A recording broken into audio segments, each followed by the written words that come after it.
Hey guys, it's Audra and welcome back to 365 Projects. I am here today with my March and emojiathon and middle grade wrap up. Yeah, you heard that right, March. I am way behind. There's been a lot of things going on over here. I have been working on a job change for next school year, so I will be moving. So that's been going on. And then this last week, I lost my voice. And so this is kind of the first day where I feel like I have enough voice to film a video.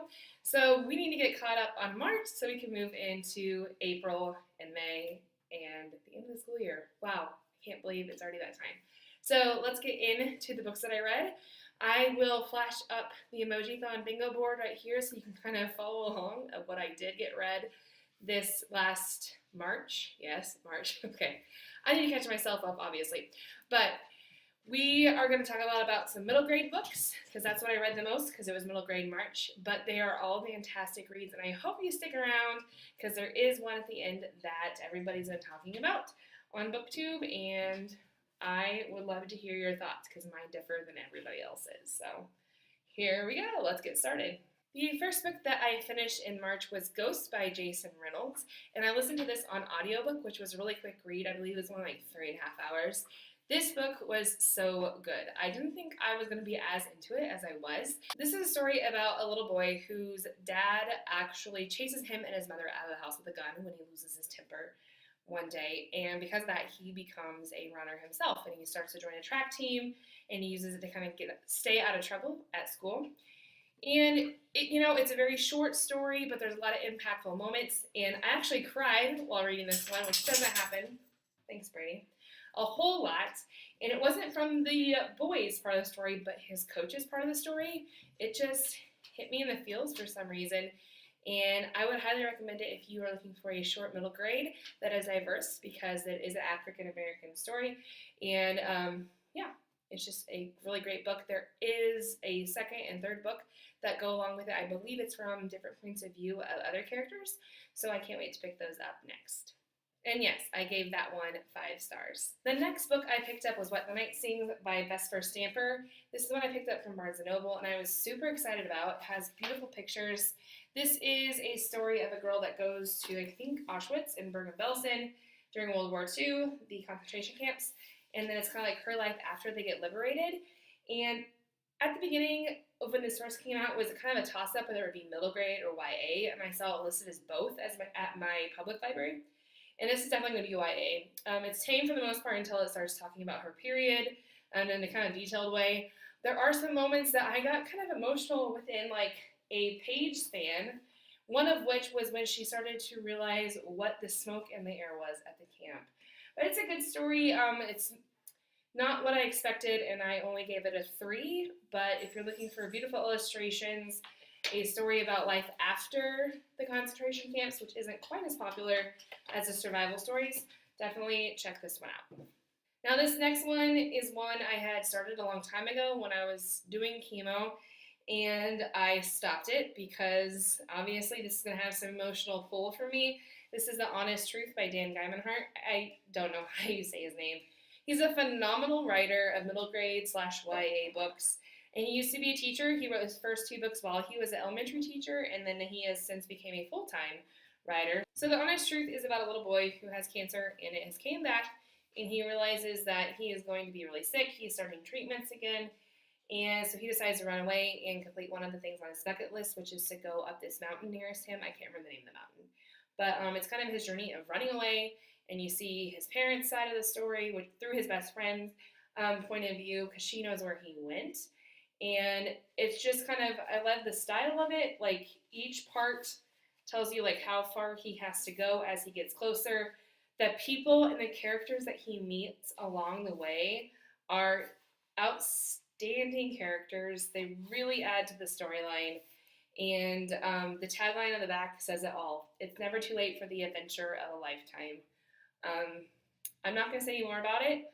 Obviously, I felt a certain way about this one, and I gave it a 5 stars. This next one is also a 5-star read, and I listened to it on audio. It is Pax by Sarah Pennypacker. This takes place during World War II time frame, and this is a story about a fox and his boy. Little boy's dad goes off to war, and so he has to go live with his grandfather, and obviously he's not allowed to take this fox with him. That's the whole storyline. And so he drops the fox off in a field. They go their separate ways, and it's all about the fox and the boy trying to find each other once again. They each go searching for each other.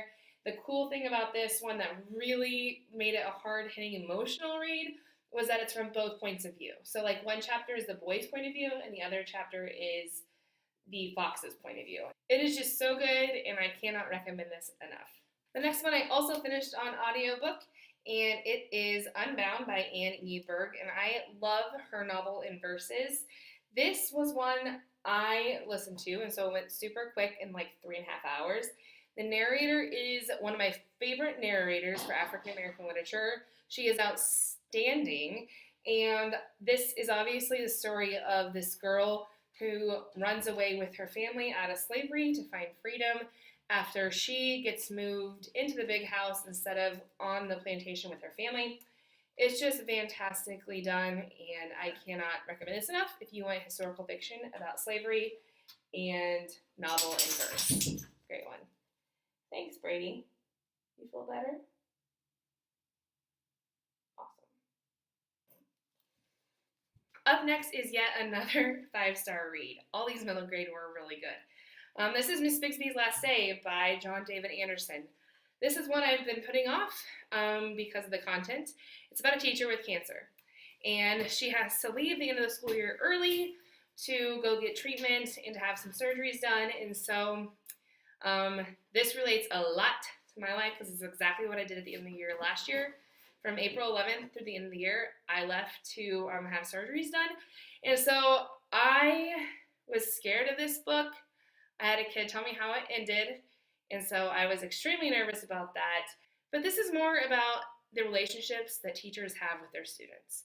It's 3 boys that decide to make this teacher's last day come true, and they go on this journey to like skip school, get all the things that she wanted, and go to the hospital, and all the things that happen wrong on the way there. So it's humorous too, but it mixes heartbreak with just love of kids, and so it was beautiful. The ending was awful, and I'm kind of getting emotional thinking about it. But like I said, it focused more on the impact that this teacher had on her students. And at the end, I was bawling, and I was on spring break, and so my boyfriend was sleeping next to me, and I'm like sobbing quietly, trying not to wake him up. It was that good. It might be for personal connections, but I really cannot recommend this one enough either. This next one, I almost gave it 3 stars too, but it ended up with a 4-star, pulling in at the very end through the epilogue. That is Tuck Everlasting by Natalie Babbitt. This is an old classic, I guess, an old, loosely, 1975. But this is about a spring of water that if you drink it, you live forever. And it's the Tuck family that have to like protect the spring to make sure nobody finds out that they've drunk from it, and they don't want anybody else to drink from it. And they form this relationship with a girl that is there, and there were some parts that were kind of problematic. Like this 17-year-old boy was wanting this 11-year-old girl to wait until she was 17 to drink the water, and she was expected to do that. And it was just kind of like a weird balance. Like, it didn't seem right.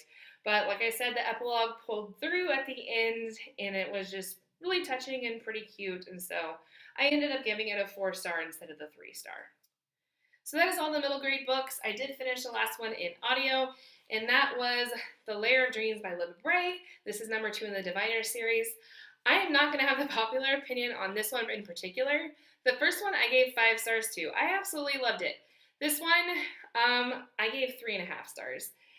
I was not a huge fan of the dream world, and the majority of it obviously takes place in the dream world. There were some of my favorite old characters, majority of the old characters, and there were some new ones that I didn't quite connect with as much. And so I am definitely going to continue. I've heard the last one is like heartbreaking, and so I'm excited-ish for that part. But I'm hoping it gets better from here. It's like a 21-hour audiobook. Even though I have the like hard copies of these, because they are so beautiful, I've been listening to these in audio because the narration is fantastic. So if you haven't picked these up yet, give it a try. It's worth it. The first one's outstanding, the second one's pretty good, and I'm hoping the third one pulls through with a strong ending. So we'll see. Maybe I'll share that one with you in my next wrap up in a couple weeks. Who knows? So as you can see with my bingo board over here, there were like a couple places I think that I had 4 in a row, and I need one more. So I went ahead and filled them in if I like counted everything like as more than one challenge. So here's what that looks like.